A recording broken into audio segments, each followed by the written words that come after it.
Merci, merci, merci. Alors Maud m'a demandé de faire un exercice particulièrement difficile ce matin. Difficile pour deux raisons. C'est toujours difficile de parler du fond après les nuits endiablées que certains ont passées, n'est-ce pas Patrick Mignola, qui cette nuit a transformé l'île sous la Sorgue en dance floor. Je crois que Christophe Blanchet, qui est absent, en était jaloux.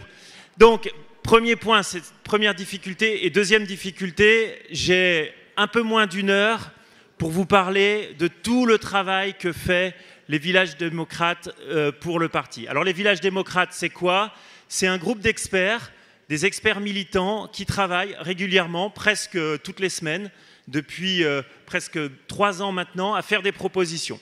Et donc, on va essayer aujourd'hui de vous faire une sorte, non pas de speed dating, mais une sorte de speed présentation du travail qui est fait. Alors, juste vous dire que tous les villages ne seront pas présents aujourd'hui, mais vous dire aussi que les villages, ils sont ouverts à toutes les personnes qui ont une expertise sur un sujet. Vous êtes professionnel dans l'audiovisuel, vous pouvez rejoindre le village qui travaille sur la culture et sur l'art.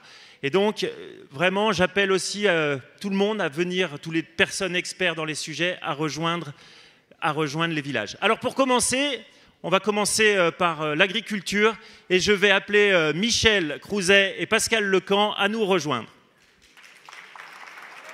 Et Bernard aussi. Bernard Casal. Alors, l'agriculture, un sujet important. On a vu pas plus tard qu'avant-hier, que pour la première fois, peut-être la balance agricole serait négative. Quelles sont vos propositions pour une agriculture pour la France et pour nos territoires? Rapprochez-vous un peu, hein, n'ayez pas peur. Hein, et il faut que vous preniez un micro. Merci à tous et puis merci pour ce petit moment justement pour présenter nos villages avec Bernard et avec le groupe agriculture, le village agriculture où il y a plein d'intervenants dont Irène et dont d'autres, Salomé qui est aussi viticultrice, etc. On a plein de personnes. Il y a aussi Frédéric Agot qui travaille sur un autre village et qui travaille aussi avec le nôtre. On a travaillé tous ensemble, notamment sur la thématique de l'eau, mais aujourd'hui, ce qu'on a voulu vous présenter, c'était quelque chose d'un petit peu plus large sur l'agriculture et sur la ressource en eau. Donc, on part d'un constat, sans eau, pas d'agriculture, et pas d'alimentation sans agriculture. Ça paraît très simple. Et à partir de ce constat, évidemment, qui est très simple, on s'est dit qu'il va falloir travailler sur la gestion quantitative et qualitative de la ressource agricole et de la ressource en eau. Alors, fort de ce constat, on s'est dit qu'on a l'impression que les décisions se prennent au niveau européen ou au niveau national et on a du mal à voir localement comment ça se passe.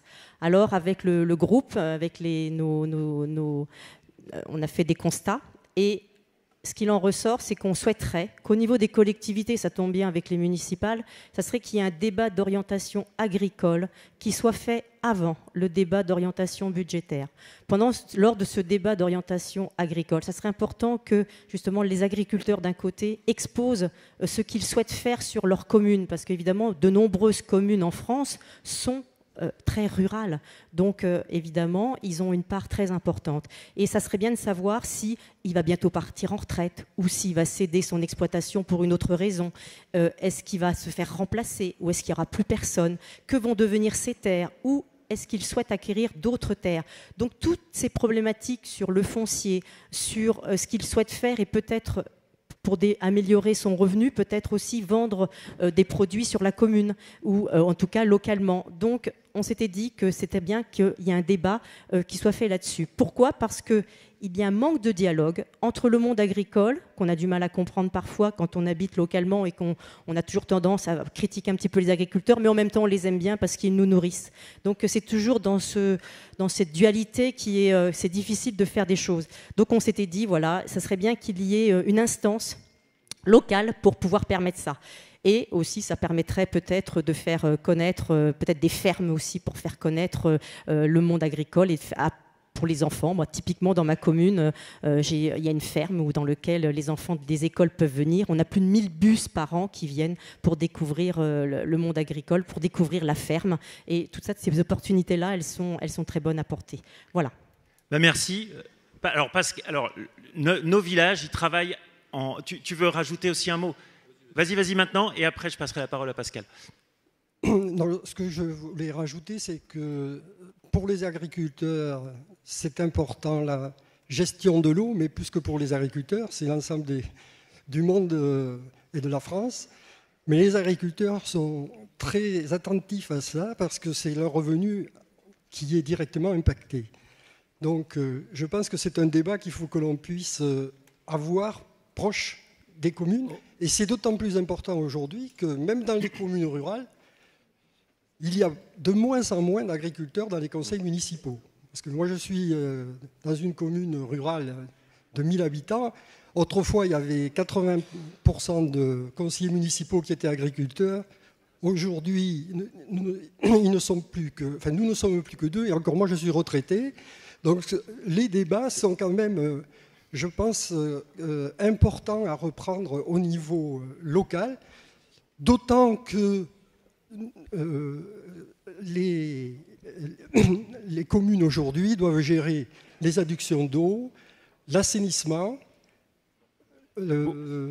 Beaucoup de sujets qui sont en lien avec l'agriculture. Et la préservation du paysage et des communes, les PLU, etc.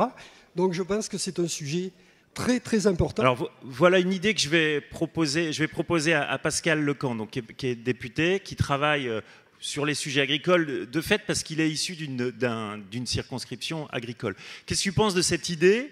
En quelques mots, très rapide, parce que j'ai tout le monde à faire passer, et on a déjà commencé à déborder sur le temps, je vous le dis. Pascal, qu'est-ce que tu en penses sur cette idée?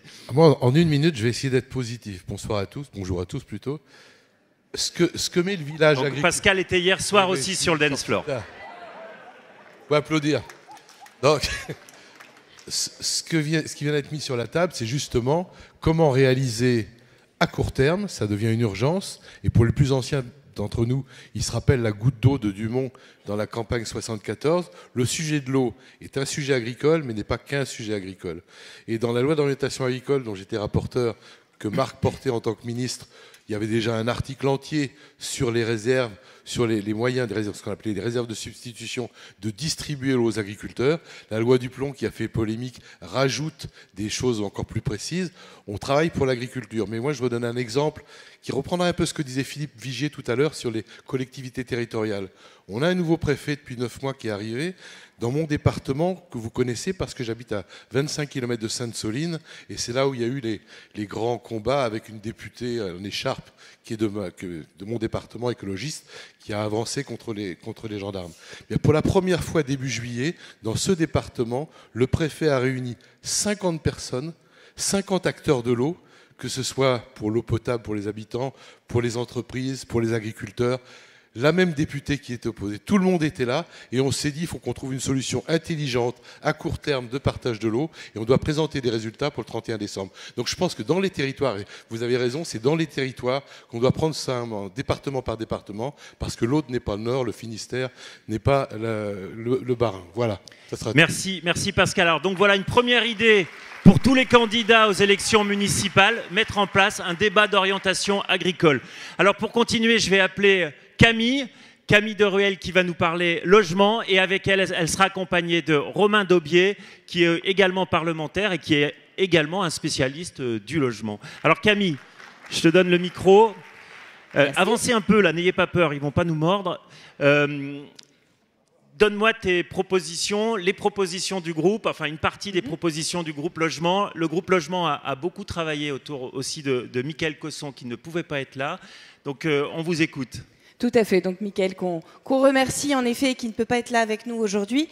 Donc on a travaillé sur beaucoup de sujets qui sont tous interconnectés sur le logement, sujet hautement local par excellence.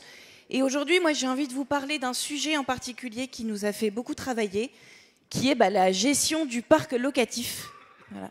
Grand sujet s'il en est, un sujet qui sera brûlant pour les prochaines municipales, parce qu'il s'agit en effet d'ajuster nos mécanismes aujourd'hui justement d'ajustement et d'accès à la location, que ce soit le parc social ou le parc privé, mais également toute cette idée actuelle d'adéquation aussi entre la taille des logements, la qualité des logements, la taille des familles, voilà, qui a été un sujet aussi ces derniers jours. Hein. Donc on le rappelle, c'est 2,87 millions de gens qui attendent des logements aujourd'hui. Donc c'est un sujet brûlant, hein, en effet. Et donc nous avons trouvé à peu près 5 priorités aujourd'hui qui nous apparaissent fondamentales pour les municipales. La priorité 1, accélérer la construction, hein, évidemment. Je pense que ça, c'est un sujet sur lequel on sera tous d'accord, que ce soit avec le foncier solidaire, que ce soit avec aussi la simplicité des permis de construire. Je pense que ceux qui sont maires, ceux qui sont élus locaux savent de quoi je parle, savent la difficulté aujourd'hui pour construire. Et également la cartographie donc, des friches urbaines pour je pense par exemple au territoire du Nord dont je viens, voilà, où il y a beaucoup de friches industrielles aujourd'hui qui ne demandent qu'à être rénovées. Deuxième priorité sur la gestion du parc existant, notamment pour éviter des abus. Et là, je pense au permis de louer qui est axé déjà dans certaines villes. Je pense à Roubaix, par exemple, à Lille, où ce permis de louer permet de mettre en place une autorisation préalable pour les propriétaires qui veulent louer, et ça permet à la ville de garder le lien et de garder la main sur la qualité des logements. Troisième priorité, la rénovation énergétique et la qualité des bâtiments. Et là, je pense à un point en particulier qui sont les fonds européens, notamment le fonds FEDER.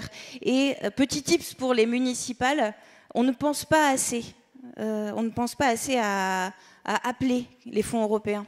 Et moi, je pense que ce qui pourrait être utile, et je dis ça pour les futurs chefs de file, têtes de liste, et ceux qui seront dans des campagnes municipales, proposer une délégation à l'Europe dans la liste. Proposer justement un élu qui soit en charge, avec une équipe derrière quand c'est possible, qui soit en charge de ces questions européennes et d'aller chercher ces fonds européens, notamment pour la rénovation énergétique.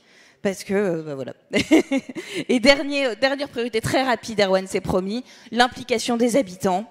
Et évidemment, ensuite, 5e priorité, un plaidoyer national, évidemment, que tous les maires, autant que faire se peut, se réunissent sur cette question du logement. Voilà, je vous remercie. Merci Camille.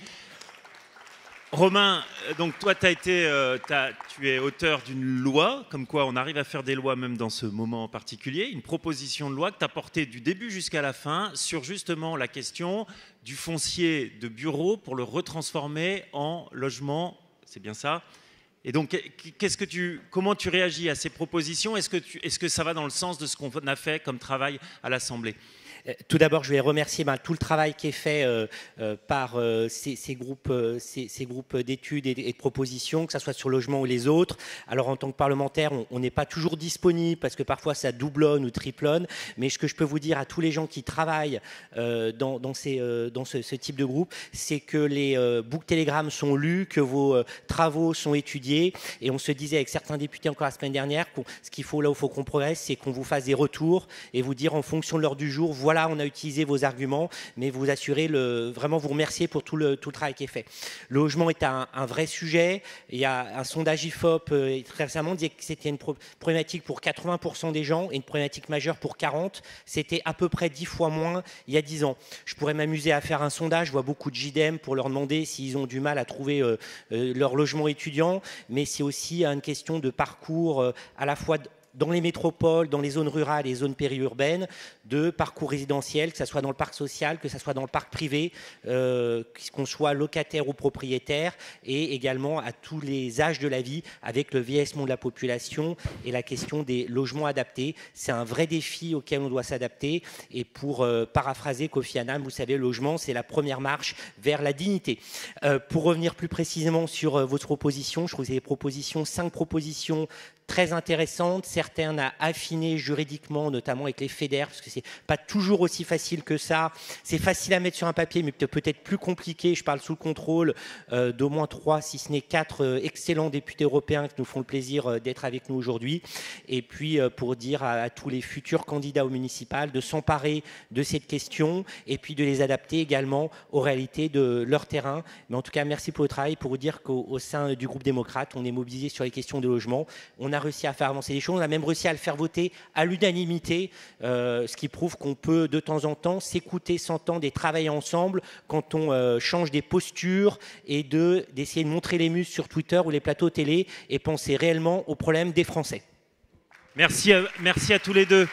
Alors après le logement, qui est une grande préoccupation des Français, on a une autre préoccupation des Français, c'est la question de la santé. Et pour la santé, j'appelle Cyril Isaac Sibyl et notre vice-président Philippe Vigier. Et on les applaudit bien fort. Donc vous voyez, sur la santé, on fait monter du lourd, hein, 2 parlementaires spécialistes de la question. Voilà, 2 pour le prix d'un. Alors, Cyril, donne-nous un peu. Donc, toi, tu es un des co-animateurs du village santé. C'est un village très, comment dire, punchy, très parfois disruptif, parfois très critique, mais au moins ça avance. Alors, donne-nous un peu les grandes lignes de ce que vous avez comme réflexion, sachant que la santé, évidemment, c'est un sujet de proximité pour les Français. Alors, plusieurs petites choses. Moi, je ferai en 4 points. D'abord, remercier effectivement l'ensemble des membres du village santé qui sont très nombreux et comme on dit, c'est un village qui est très... Excusez-moi. Non, c'était pour remercier effectivement l'ensemble des membres du village santé qui est très dynamique, qui sont très nombreux, et notamment Christophe Clément et Dominique Bellecourt. Donc moi, j'en suis que le porte-parole. Moi, je vais la faire en 4 points. 4 points. Comme tu l'as rappelé, effectivement, priorité à la santé, la deuxième priorité des Français et la deuxième préoccupation. Ça, c'est la première chose. Non, c'est pas vrai. C'était l'introduction. Le premier point, c'est la prévention. Hein, on sait qu'il y a un déséquilibre entre la prévention et le soin. On sait qu'effectivement que les maladies chroniques et donc les maladies évitables explosent dans notre pays et c'est elles qui encombrent le système et à partir du moment où ces maladies sont évitables, on peut mettre en place maintenant je parle effectivement d'une politique industrielle de prévention. On a su faire en France une politique industrielle du soin qui est parfaitement organisée. Au niveau prévention, il n'y a pas grand-chose qui existe et c'est là-dessus qu'on plaide. Et c'est vrai que le MODEM est parfaitement identifié sur ces sujets, notamment à l'Assemblée nationale, donc c'est quelque chose qu'on porte. Et j'ai dit effectivement à l'occasion, pour les élections municipales, hein, dans tous les programmes, ayez effectivement un sujet santé, que ce soit par rapport à la prévention, par rapport à l'organisation des soins, et nous, on se tient à votre disposition. Deuxième chose, au niveau du soin, on voit bien que depuis quelques années, il n'y a plus de vision de notre système de santé, parce que tout évolue très vite, que ce soit au niveau technologie, on a parlé d'IA, que ce soit au niveau sociologique, que ce soit au niveau démographique, et quelque part, il faut vraiment penser comment fonctionnera notre système de soins dans 5 à 10 ans, parce qu'actuellement, aucun des acteurs ne sait où est-ce qu'on va, personne n'a de cap, donc il faut absolument qu'on fixe un cap. Troisième point, c'est l'organisation territoriale. Notre système a été pensé par le haut. La dernière grande réforme de la santé, c'est les ordonnances de Bré, qui ont mis en place les CHU, par le haut, par l'excellence. Maintenant, je pense effectivement qu'il faut reprendre l'organisation par le bas, en créant effectivement des équipes de soins primaires et territorialiser le soin. Donc voilà un petit peu les points. Le quatrième point, c'est l'hôpital. L'hôpital, effectivement, il faut que ça se réorganise. Avant, effectivement, c'était des grosses structures. Maintenant, effectivement, ça doit être uniquement des plateaux techniques qui ne comprennent pas des milliers de lits. Maintenant, il faut mettre en place la chirurgie ambulatoire. Maintenant, le lieu de soins de nos concitoyens, ça va être, je pense, le domicile. L'hôpital sera l'expertise. Par contre, le lieu de soins sera le domicile. Et il faut donc réorganiser tout ça. Merci. C'est rapide. Oui, c'est presque. Je suis presque surpris, déçu en bien, comme ils disent les Suisses. Et alors, Philippe, une petite réaction à ces propositions et à tous les sujets de santé en général. On sait que tu es particulièrement impliqué aussi sur ces questions. En 1 minute pour satisfaire Erwan, il y a 2 sujets. Le sujet de la prévention. Au niveau local, vous savez, Octobre Rose, c'est devant vous. Il faut savoir qu'en France, on ne dépiste pas suffisamment de cancers. Allez-y, soyez les acteurs dans vos communes, faites-le, il y a Mars Bleu. Ce sont des initiatives extraordinaires et qui permettront d'apporter des vrais résultats. Et Cyril porte la prévention à l'Assemblée et partout, Faisons-le. Et la deuxième chose, je vais vous faire partager un moment de fierté collective. Vous savez qu'on manque de médecins, mais il y a un Premier ministre qui s'appelait François Bayrou, qui avait accéléré le fait qu'il y ait des docteurs juniors qui soient projetés dans les territoires. Il y en a 4000 qui arrivent en 2026. C'est le MoDem qui l'a poussé avec François. Eh bien, soyez les acteurs du déploiement des docteurs juniors. Merci, merci. Vous voyez, les propositions du village, elles peuvent même devenir des décisions gouvernementales. Et ça veut dire qu'on a des experts, on a des gens qui travaillent dans ce parti. Et moi, je le redis, je les remercie de nouveau. Alors, je vais appeler deux autres experts maintenant. Non, c'est à vous. C'est vous maintenant. Donc, Mathilde et Éric Martineau. Mathilde Desjonquers, qui vont nous parler de culture. Donc on a un village art et culture qui travaille sur tous les sujets culture, audiovisuel. Et Martineau, dès que Martineau monte sur scène, c'est le chahut. Donc Mathilde, en quelques mots, ce que vous avez, les grandes lignes que vous avez levées pour cette année, et puis qui ont une implication aussi sur la question des municipales, mais la culture est importante et il y a des bouleversements technologiques, dont celui de l'IA, et je sais que vous avez travaillé sur cette question. Tout à fait, merci Erwan. Alors effectivement, bonjour à tous et à toutes. Pour introduire ce village culture, on a pensé à un spectacle de claquettes avec Martineau, puis après on s'est dit non, on va pas faire. Donc pour vous parler du village agriculture, on est une quarantaine dans ce village-là. J'ai la chance de l'animer avec Enguerrand Le Goethe, qui lui-même est en production ce week-end, justement. On a deux sujets qui nous ont vraiment préoccupés tout au long de cette année. C'est la partie finance, tout d'abord. Bien souvent, c'est la cinquième roue du carrosse, finalement, quand on fait un budget. Or, la culture, c'est le ciment de notre société. La culture, c'est notre courroie de transmission de la pensée de notre société. C'est ce qu'on en fait, c'est notre socle, c'est notre bien commun. Et donc, sans elle, comment faire société? Donc, le budget est un sujet vraiment primordial. Et effectivement, en ces temps où on réfléchit pour les campagnes municipales, ne pas oublier cet axe-là, puisque derrière, c'est un véritable constat, en tout cas, de l'importance. Et puis, ça crée du lien aussi. Donc, ça va effectivement... Je suis désolée, je te pique ta phrase. Ça va du comice agricole jusqu'à l'art contemporain, jusqu'au musée. Et la culture est absolument transverse dans tous les domaines. Ça, c'est les constats qu'on a dressés avec le village. Maintenant, notre enjeu, c'est justement de trouver des idées, des solutions concrètes pour pouvoir effectivement améliorer ce sujet de budget. Et puis, il y a effectivement aussi la culture levier contre la désinformation. Pour ça, on a deux axes. Il y a l'axe effectivement éducatif. Développer l'esprit critique dès le plus jeune âge, c'est un enjeu essentiel aujourd'hui dans le monde dans lequel nous sommes par rapport à tout ce qu'on peut voir comme désinformation par les différents canaux de médias et de hors-médias que nous avons. La liberté, en fait, l'esprit critique, c'est ce qui va derrière nous amener à avoir notre liberté, notre indépendance d'esprit, qui est extrêmement aussi important, pareil, pour faire culture. Et puis, on a évidemment la question de l'IA. Alors, pour ça, c'est l'idée d'utiliser l'IA d'une manière responsable. Pour ça... on peut transformer l'IA comme un allié, en fait, vraiment contre la désinformation. Et on se cale, en fait, sur le travail qu'a lancé Jean-Noël Barrot quand il était ministre délégué chargé de la transition du numérique, avec le lancement notamment des datasets. L'objectif ici est de rendre accessibles des données fiables pour éduquer et innover contre la désinformation. Je ne vais pas développer toutes les idées qu'on a évoquées parce que je sais qu'on n'a pas beaucoup de temps. Moi, je suis les boucles. Donc, je vois tout le travail qui est fait, toutes les idées, ça phosphore énormément. Et tu voulais compléter Oui, juste, en fait, justement, du côté législatif, je sais que toi, tu travailles sur ce sujet-là, notamment sur les droits d'auteur et autres. Donc, c'est vraiment un travail, en fait, directement entre le village agriculture et effectivement avec tous les parlementaires. Voilà, alors, on a un spécialiste de la culture de la pomme. La garde et la culture. Voilà, du comice agricole. Oui, mais pas uniquement. À l'art contemporain, on a Monsieur Martineau qui...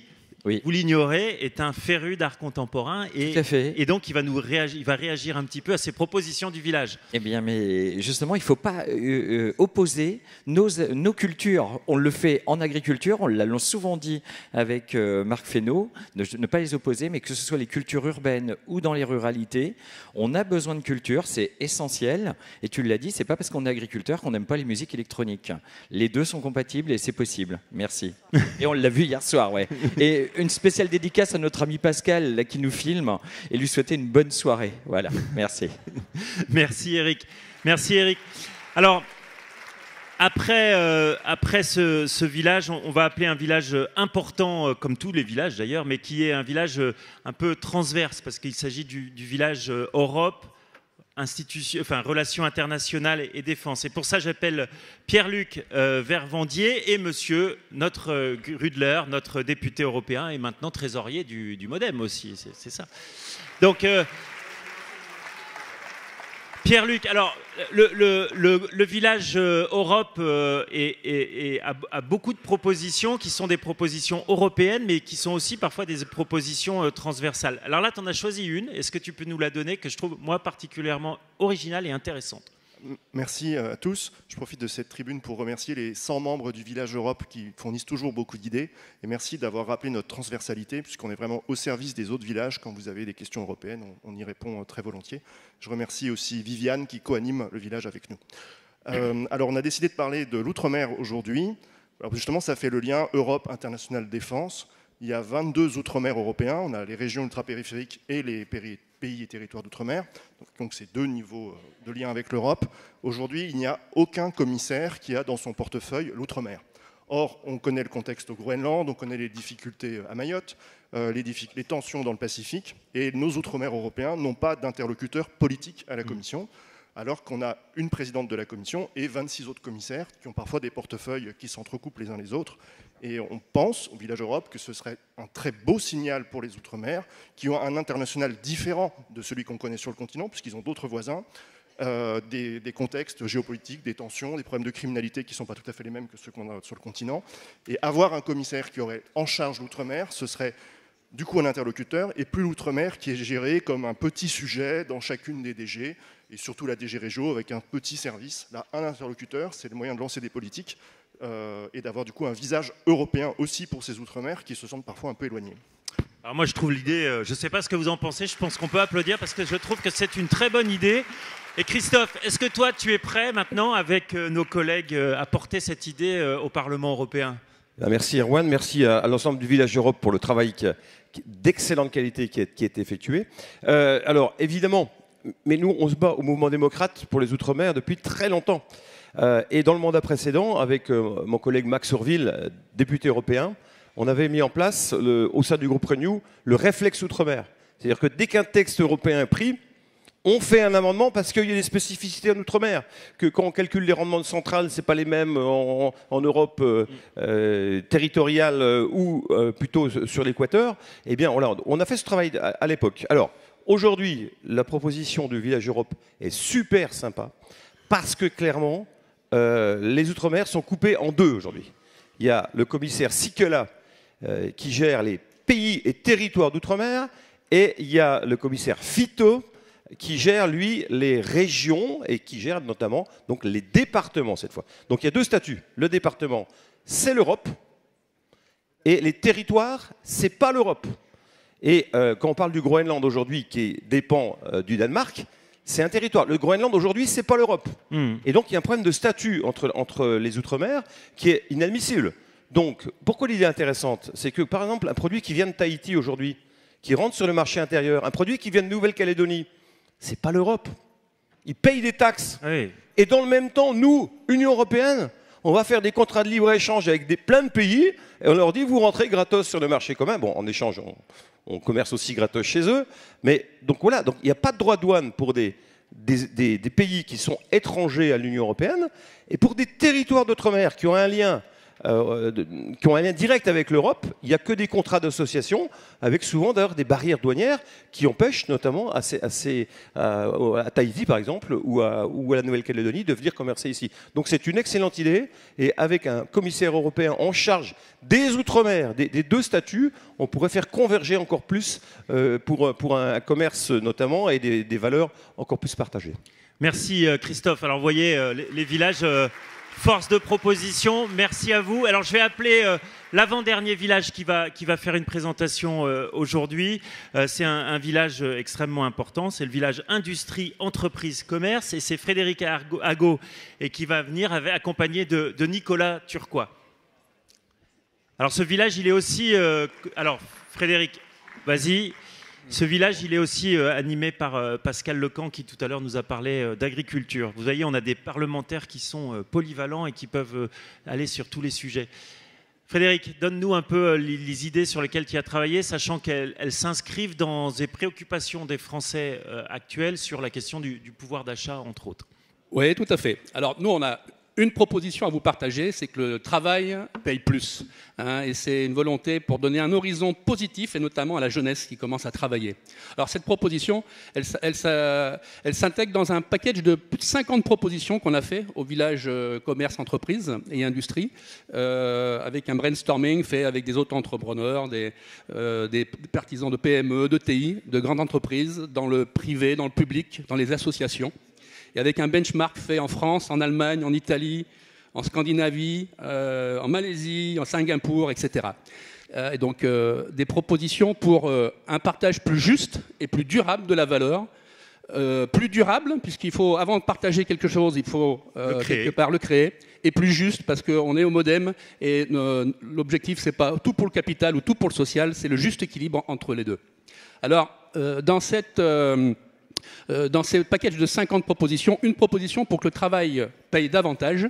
Un constat, en 1970, le patrimoine était constitué à 35% par l'héritage. Aujourd'hui, le patrimoine est constitué à plus de 60% par l'héritage. Et donc, le travail représente une partie minoritaire maintenant. Et donc, pour donner un horizon positif, le deuxième constat, c'est que nos prestations sociales, à juste titre, sont importantes. Elles ont augmenté de plus de 10 points en 40 ans. Et qu'elles impactent de plus en plus le salaire. Il faut savoir que sur 100 € gagnés, il reste réellement dans la poche d'un salaire en moyenne 54 €, nous le rappelle Antoine Fouché dans son livre « Pour que le travail rapporte plus ». Et ces mêmes 100 €, quand on les a par le biais d'un produit financier, il reste 70 € dans la poche. Et ces mêmes 100 €, quand on les a par de la consommation, quand on paye 20% de TVA, il reste 80 €. Ces mêmes 100 €, quand on est retraité, il reste 86 € dans la poche. Et par l'héritage, c'est même 100 €, c'est 94.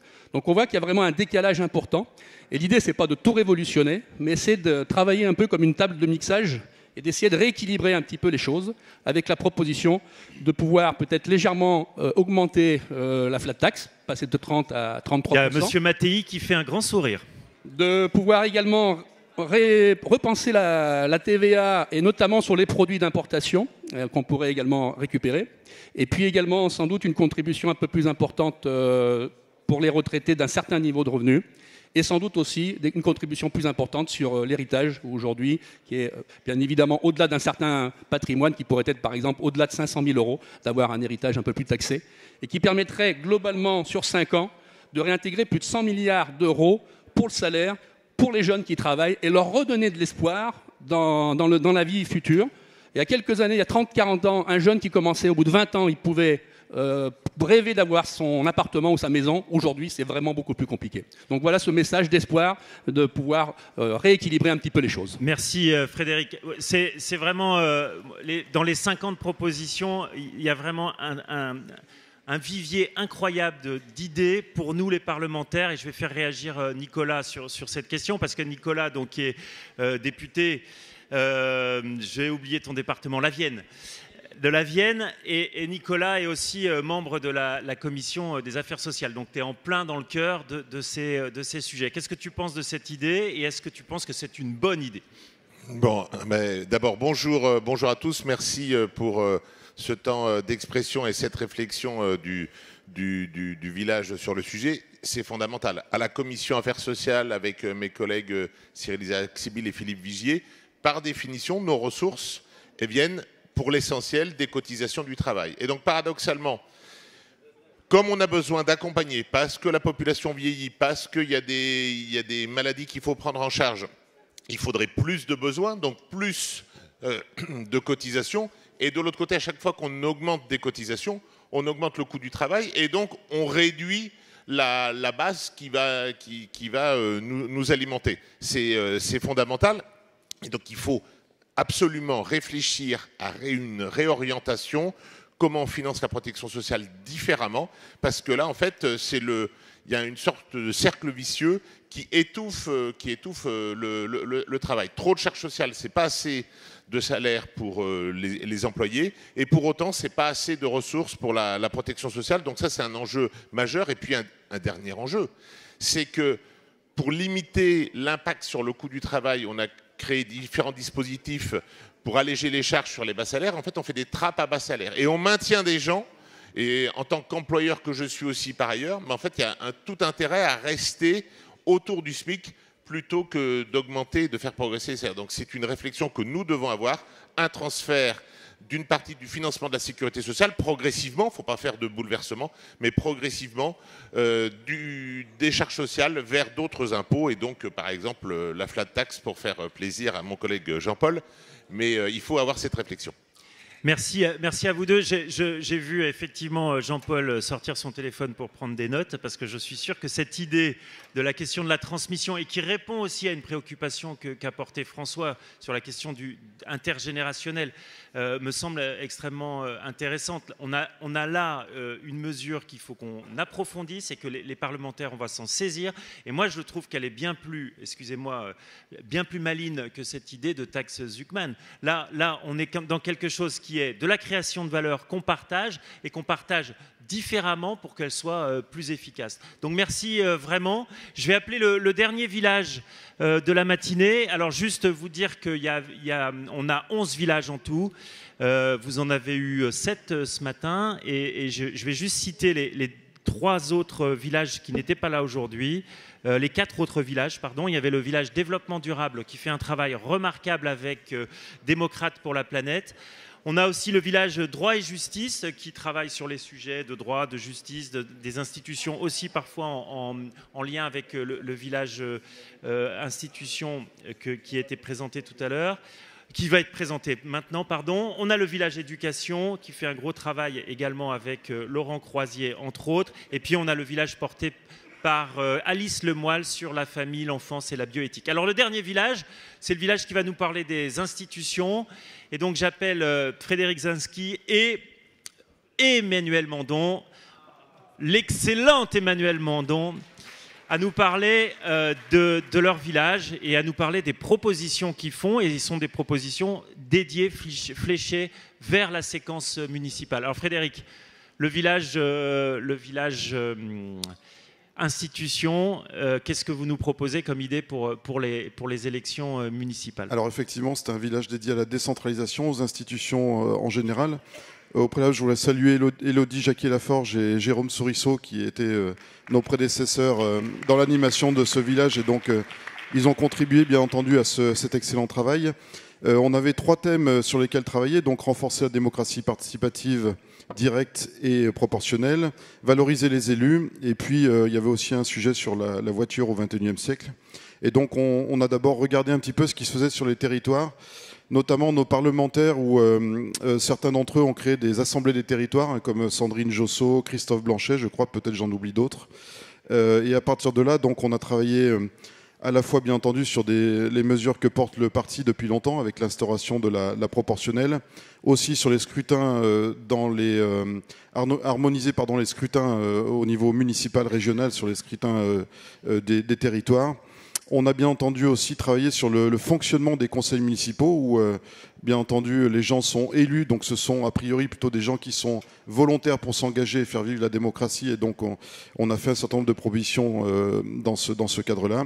Et puis donc on a travaillé sur les citoyens et donc c'est la proposition dont nous avons parlé ce matin avec Emmanuel, qui concerne le développement des conseils de quartier, où aujourd'hui c'est mis en œuvre plutôt dans des grandes villes, mais on a de nombreuses villes sur les territoires, par exemple la commune dans laquelle je suis élu, moi à Cestas, où on a une commune de 100 km², donc c'est très grand, mais seulement 17 000 habitants, et donc on voit que dans des communes de ce type-là, Philippe Vigier en a parlé ce matin également sur son territoire, il y a un vrai besoin de développer ces conseils de quartier pour faire en sorte que les citoyens soient pleinement associés à la vie municipale, à la vie de leur territoire. Merci Emmanuel. Donc toi, tu as fait une PPL, tu as écrit une PPL sur ce sujet entre autres. Est-ce que tu peux réagir et comment tu vois cette question du développement des conseils de quartier qui permet de faire de la proximité, qui permet de faire de la démocratie participative, mais dans laquelle il faut donner des règles pour que les citoyens n'aient pas l'impression qu'on les écoute seulement et qu'on ne prenne pas vraiment leur avis. Qu'est-ce que tu penses de cette idée?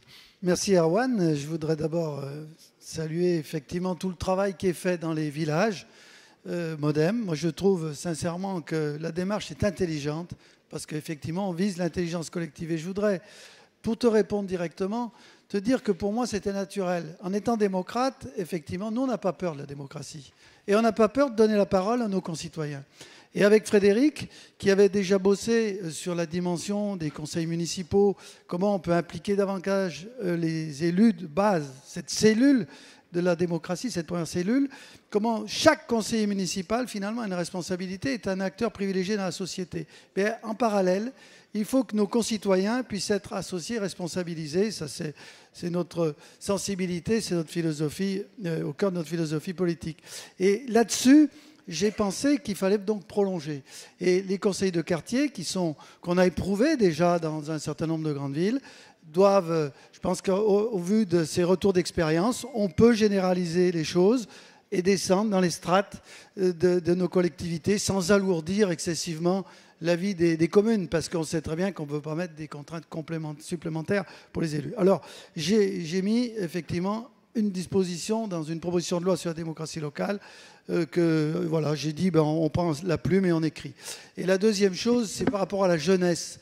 Je pense que là-dessus, il faut qu'on n'ait pas peur de la jeunesse. La jeunesse, c'est un moteur pour une société, et j'ai le sentiment, en ce moment, qu'on doit faire confiance à la jeunesse, et il doit y avoir des assemblées représentatives de la jeunesse, parce qu'on ne peut pas rater cette dimension. Et on a travaillé ensemble sur peut-être une idée qui pourrait être intéressante et que je soumets à tout le monde, c'est pourquoi ne pas abaisser le seuil d'élection pour les élections municipales, pour le local, à 16 ans, pour embarquer la jeunesse. Parce que nos communes traitent essentiellement de sujets de jeunesse. Et pourquoi donc? Est-ce que tu crois est-ce qu'on continue sur cette idée? Alors là-dessus, c'est un grand débat de société, mais moi je pense qu'il faut intégrer la notion de pré-majorité. Aujourd'hui, on ne peut pas demander à des jeunes d'être responsables sur les réseaux, alors qu'ils sont... d'être consommateurs, de contractualiser sur un certain nombre de dispositions, etc. Et même l'émancipation, ça a toujours existé dans le Code civil. Donc, vous voyez, cette pré-majorité, elle est nécessaire. Et je pense qu'il faut arrêter de se cramponner et de se protéger en disant c'est simplement à 18 ans parce qu'avant, ils sont irresponsables. Je ne crois pas qu'on passe de l'irresponsabilité à la responsabilité un seul jour. Par contre, c'est vrai qu'il y a des rites initiatiques, qu'il y a plein de choses à réfléchir, mais ça, c'est un vrai sujet de société. Et donc, effectivement, on a été interpellé sur la question de l'abaissement de l'âge, pas simplement pour les municipales, parce que je voudrais dire peut-être que la jeunesse, elle a une haute idée, par exemple, de la conscience écologique. Exactement. Et de l'avenir de la planète, et que ça ne se traite pas forcément que dans les municipales. Je voudrais dire ça aussi. Mais là, il y a de grands sujets, et c'est ce que j'ai voulu, à petite touche, par peut-être une adaptation du Code général des collectivités territoriales, comme on l'avait fait avec Frédéric avant 2024, de se dire il y a un vrai boulot à faire, mais derrière, il y a une philosophie de l'action. Merci, merci, merci. Alors, je vais conclure cette séquence sur les villages en de nouveau remerciant, mais vraiment, moi, je remercie d'abord Maud de m'avoir confié l'animation de ces villages, et c'est une chance extraordinaire que j'ai, parce que je côtoie 1000 idées à la seconde avec eux. Là, ils vous ont présenté rapidement, parce que le format était court, une idée, mais en réalité, il y en a énormément. Certaines sont des idées parfois disruptives, mais qui permettent de pousser la réflexion. Et vraiment, on a quand même là un modèle assez original. Je ne crois pas qu'il y ait d'autres partis qui travaillent comme ça. Je ne crois pas qu'il y ait d'autres partis qui donnent les clés de la réflexion à des militants experts et qui ensuite... on n'est pas là... vous voyez, il y a des exemples de propositions qui ont fini dans la loi, grâce à nos parlementaires. Et peut-être que grâce au Village Europe, on aura demain un commissaire aux Outre-mer. Voilà, c'est vraiment ça la philosophie des villages. Alors juste vous dire que ces villages, je crois qu'on a 11 villages, je pense qu'on doit avoir en tout 1500 experts c'est pas rien, 1500 personnes qui travaillent, alors certains sont plus ou moins assidus évidemment, donc ça reste ouvert. Si vous êtes intéressé, si vous avez une expertise, eh ben vous me contactez et on vous rajoutera dans les boucles et vous pourrez participer aux réunions. Ce sont beaucoup de réunions en visio, beaucoup de réunions d'audition aussi d'experts, et donc vraiment le travail est formidable. Alors ce travail maintenant, il va falloir qu'on le fasse vivre, et il va nourrir ce qui va être une séquence qui va s'ouvrir à partir de maintenant sur le projet du mouvement démocrate.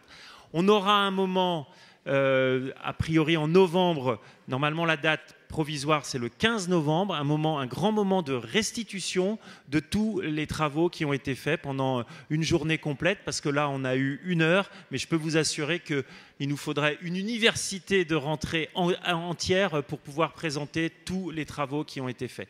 J'espère que j'ai oublié de remercier personne, parce qu'à chaque fois quand on commence à remercier certains, on en oublie d'autres, et je vous remercie pour votre écoute, et je vous le dis, vive les villages et vive le mouvement démocrate.